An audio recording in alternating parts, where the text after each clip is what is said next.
ওকে। তিশার মামা ওর কপালে একটা চুমু দিয়ে ওকে ঘুমাতে বলে ওর রুম থেকে বের হয়ে যায়। তিশার মা বাবা মারা যাওয়ার পর থেকে ওর মামা আর মামি তিশাকে নিজের সন্তানের মতোই বড় করে। তিশার স্বপ্ন হলো পড়াশোনা করে একটা চাকরি করা। ওর মামা ওকে খুব ভালোবাসে, তাই আর না করতে পারেনি। তিশার মামার ট্রান্সফার হয়ে গেছে, যা তিশার কলেজের থেকে অনেক দূরে। তাই এখন থেকে তিশাকে হোস্টেলে থাকতে হবে। কিন্তু ওর মামা তাতে একদমই রাজি ছিল না। তাই তিশাকে একটা বাসা ভাড়া নিয়ে থাকতে বলেছে। তাই তিশা কালকে ওই বাসায় যাবে।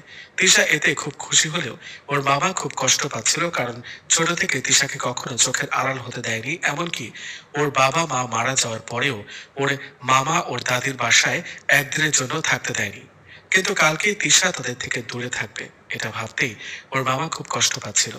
সকালে তিশা ঘুম থেকে উঠে ব্রেকফাস্ট করে জিনিসপত্র নিয়ে বেরিয়ে পড়ে ওর নতুন বাসার উদ্দেশ্যে। ও বাসা থেকে নেমে গাড়িতে উঠতে যাবে।